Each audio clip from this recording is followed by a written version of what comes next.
Hello friends, today we are going to discuss qualitative research. This lecture on qualitative research is a part of your paper Communications Research.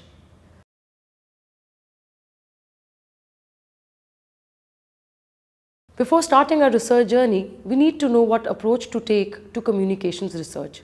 What should we study? How should we study it? These are the questions that an approach provides a framework for. As Potter, 1996, observes in his book An Analysis of Thinking and Research about Qualitative Methods. An approach is composed of a set of assumptions, goals, and methods.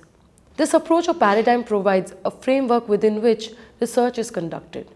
According to Wimmer and Dominic, 2011, a paradigm is an accepted set of theories, procedures, and assumptions about how researchers look at the world.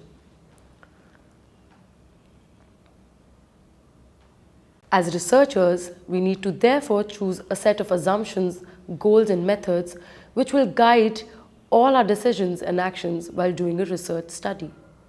In this module, we examine the qualitative approach to communications research. So let us first examine the philosophical foundations of learning about the key features of the qualitative approach in the next section. Philosophical foundations. In order to choose an approach, taking our cue from Potter, 1996, we begin with two important questions that will have a bearing on all the decisions that we make in the course of the research process. These fundamental questions are: is there a reality out there? How will we know it when we experience it? Let us take a moment to consider these philosophical questions which form the basis of all our research activity.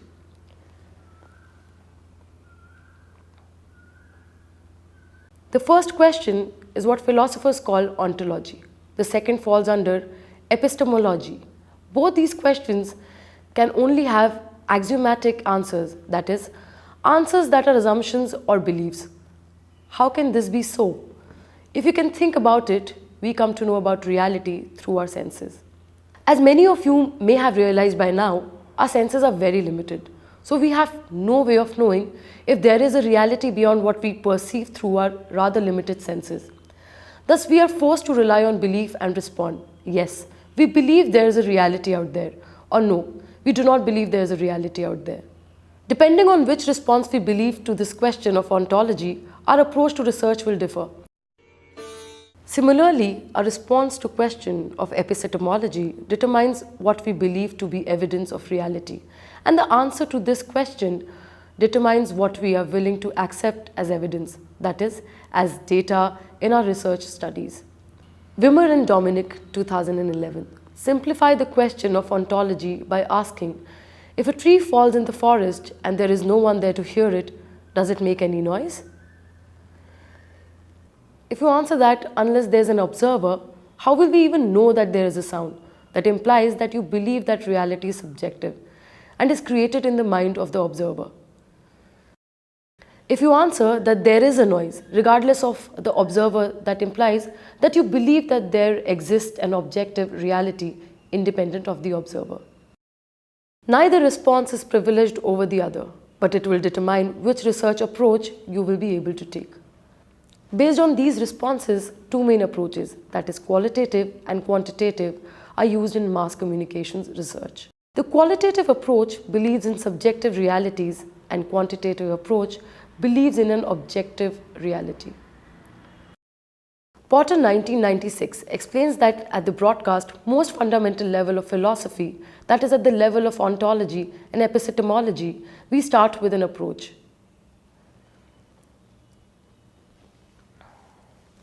At the next level, we move to a methodology which gives the researcher a strategy for how to proceed, working like a bridge between the axiomatic beliefs and the actual methods that are used. It provides a context between which a particular method can be used. Proceeding a level further, we choose a method which is a tool to be used at the tactical level. It gives us a technique for data collection and data analysis and writing.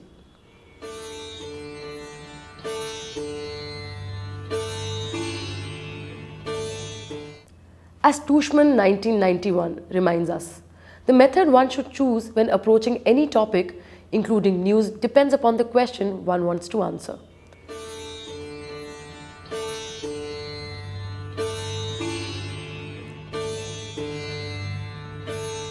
Key features of the qualitative approach.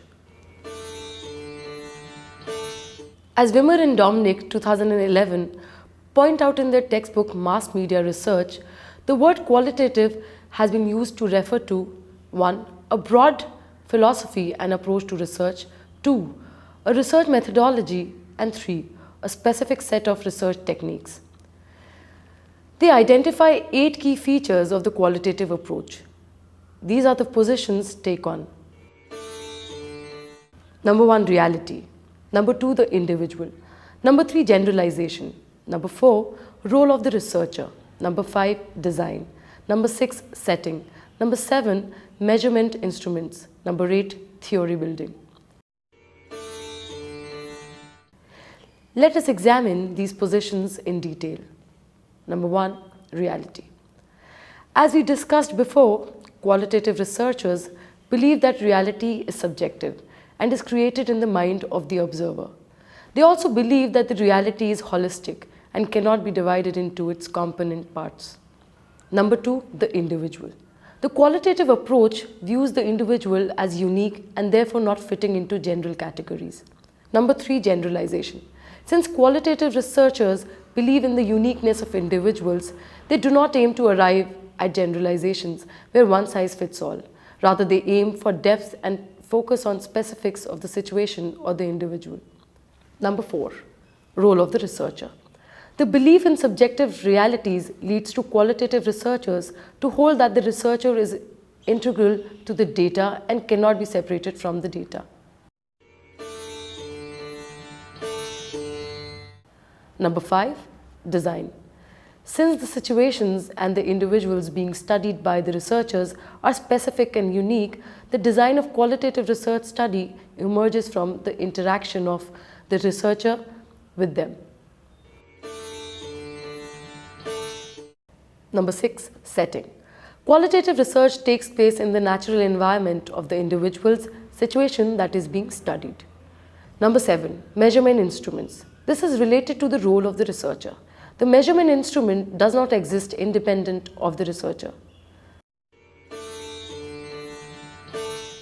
Number 8, theory building. Theory is developed as the data that is collected is analyzed. An inductive process is used. That is, the data are examined to understand what explanation best fits them.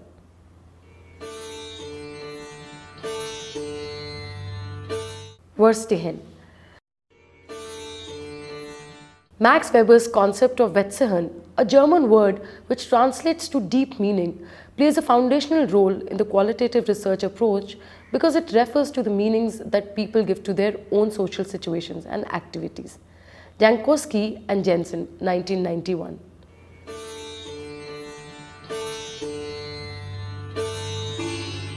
Tushman 1991 explains how research studies by Max Weber and Robert E. Park take the qualitative approach to answer the question, what is news?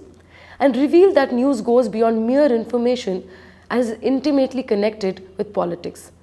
It is also responsible for building social cohesion, an understanding that could not have been revealed through any other research approach.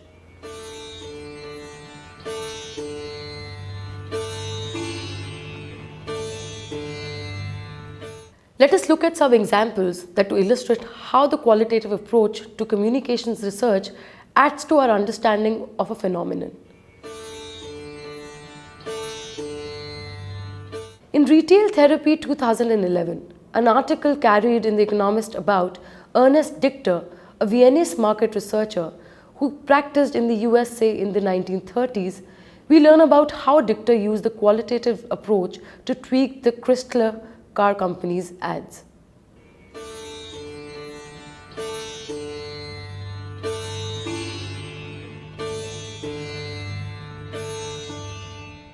Chrysler had been advertising its Plymouth range of cars as being different from any one you have tried.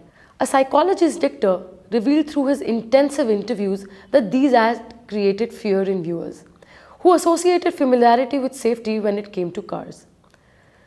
This insight led Dichter and the Chrysler team to come up with ads that advertised the Plymouth range as being quick to make you feel at home, which were then successful in persuading car buyers. We can see how the qualitative approach, with its emphasis on meaning making, helps to understand phenomena.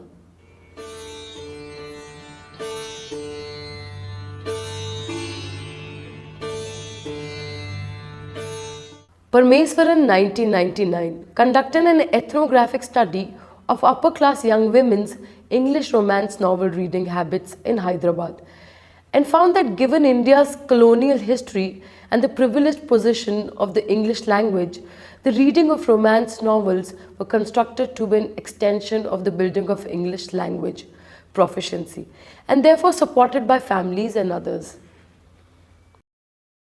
In the above two examples, we find that certain qualitative methodologies have been used and have led to certain understandings which have increased our knowledge of the media and media users.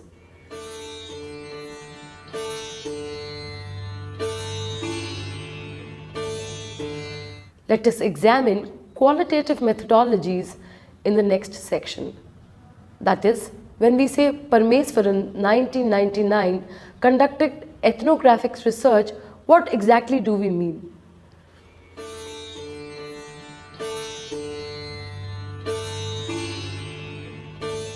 Qualitative methodologies.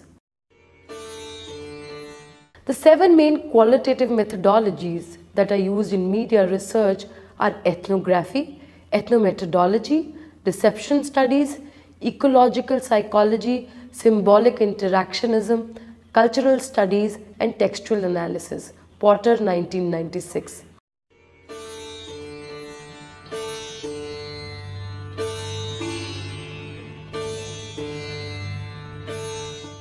We turn to Porter 1996 to familiarize ourselves with this. Ethnography. Ethnography is used widely in the field of anthropology. Naturalism, or the study of a phenomenon in its natural state, is an important belief in this methodology.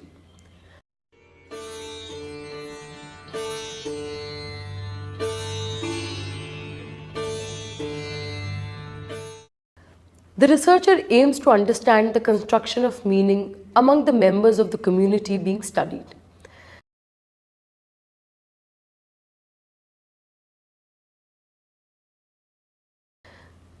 This is an inductive method with a strong focus on meaning making.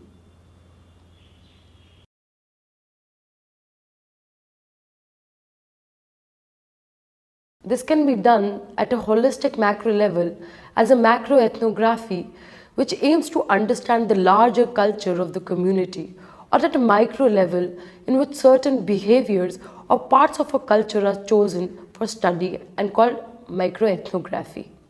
Microethnography is generally used in communication research.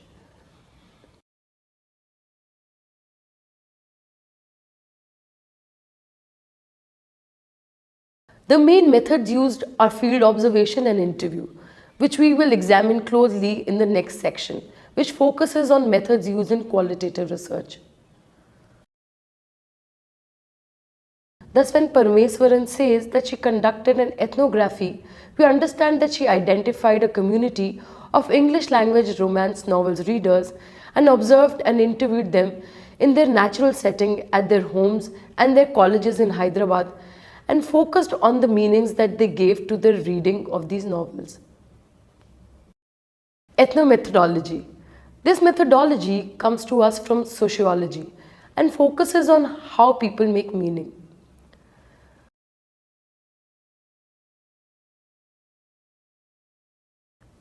The interview method and discourse analysis are used in this methodology.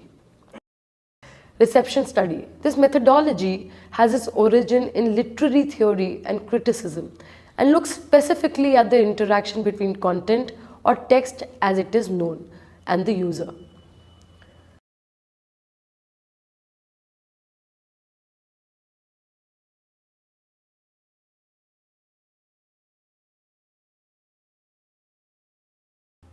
Stuart Hall, the cultural theorist, stressed that television programs are open text which can be read indifferently by different viewers.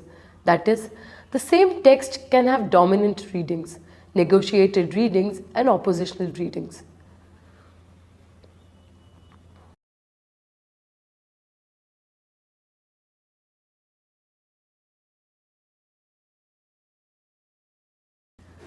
Dominant readings are done by readers who do not contest the dominant ideology in the content.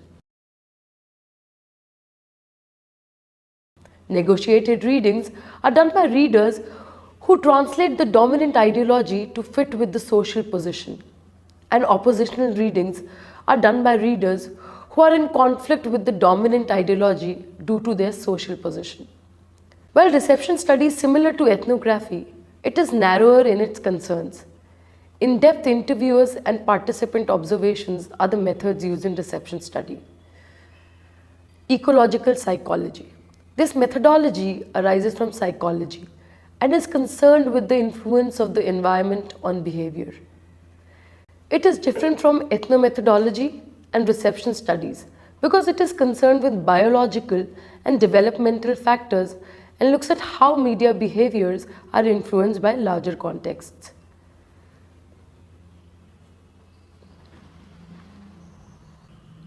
Direct observation method, which examines subjective features of people and the environment, is used in ecological psychology.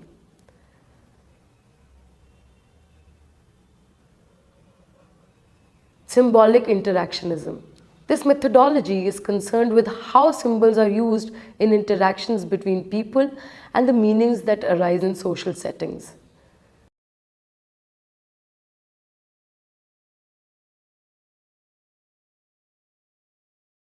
This methodology holds that meanings that are ascribed by people influence their behavior. These meanings arise from social interaction and the use of symbols, and that these meanings are modified through social interactions. Participant observation, semiotics, and ethnographic case study methods are used in symbolic interactionism. Cultural studies. Cultural criticism, hegemony, and semiology are the basic components of this methodology, which has its roots in structuralism, semiology, French social and psychoanalytical theory.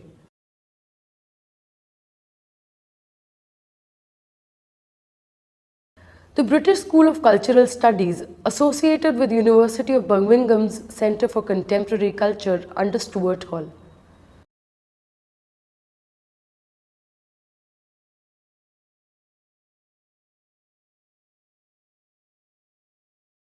Textual analysis. This methodology originated in literary criticism and structuralist linguistics and aims to gain a literary understanding of texts and how they influence culture.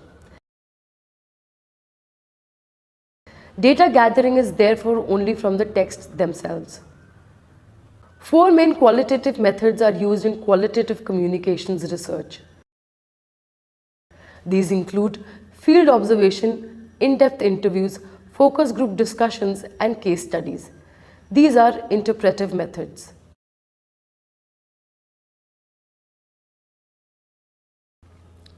We return to Wimmer and Dominic, 2011, for an introduction to these methods, which we will return to in greater detail in later modules.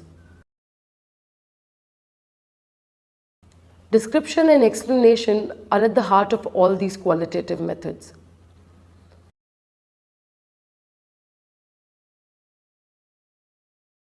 Field observation. In this method, the researcher uses two dimensions to situate herself for data collection.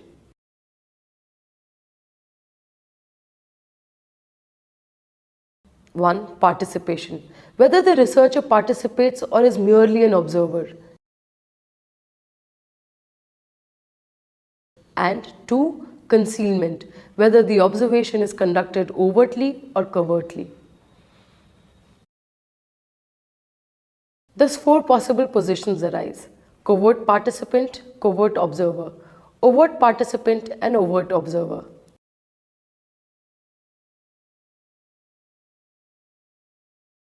Thus, in the ethnographic study of English language, romance reading by young Indian women, undertaken by Parameswar in 1999, she took the position of an overt observer, where the participants in the study, the young women readers, were aware that she was a researcher, here to understand their reading behavior.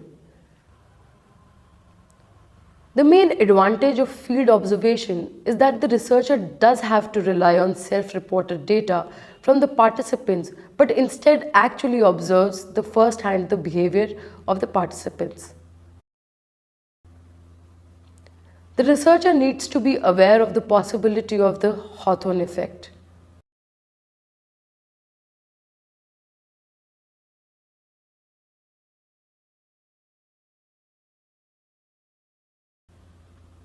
In-depth interviews.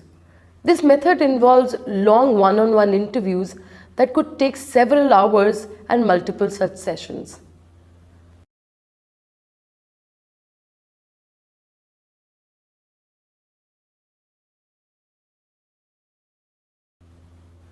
The rapport established between the interviewer and the participant is the key to collecting rich data using this method.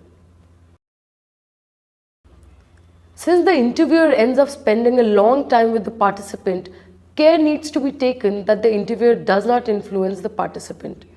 Example, through non-verbal gestures, etc., which might affect the responses.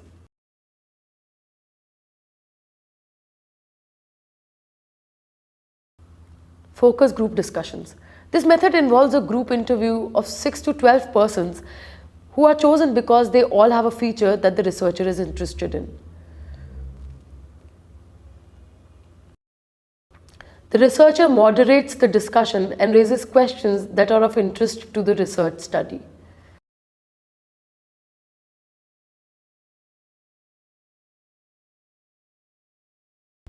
These questions are predetermined, but the moderator has the flexibility to modify them and explore new directions. Focus groups are popular in market research as well because they take less time than other qualitative methods, both in data collection and analysis. As in all qualitative methods, the skill of the moderator plays a very important role in collecting rich data that illuminates the research question. Care is to be taken to ensure that conversation is not dominated by a self-appointed leader, that is, a participant who takes over the conversation and presumes to speak for the other participants. Also, as in an in-depth interview, the moderator must be careful to not influence the participants' responses. Case studies. In this method, multiple sources of data such as documents, interviews, direct observations, and many others are used to understand a particular case.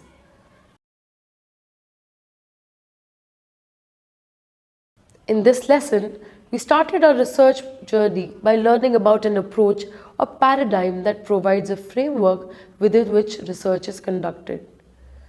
We examined the philosophical foundations of ontology and epistemology by asking, is there reality out there?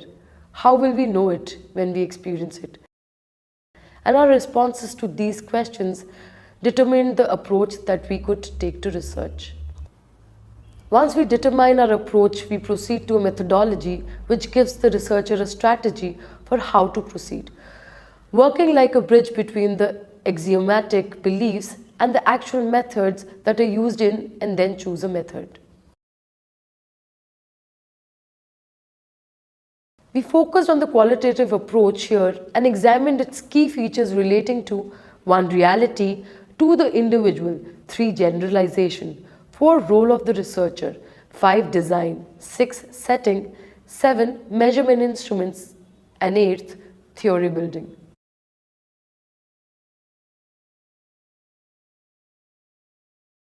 We familiarized ourselves with the 7 main qualitative methodology that are used in media research, which are ethnography, ethnomethodology, reception studies, ecological psychology, symbolic interactionism, cultural studies, and textual analysis. We also explored the 4 main qualitative methods are used in qualitative communications research, such as field observation, in-depth interviews, focus group discussions, and case studies.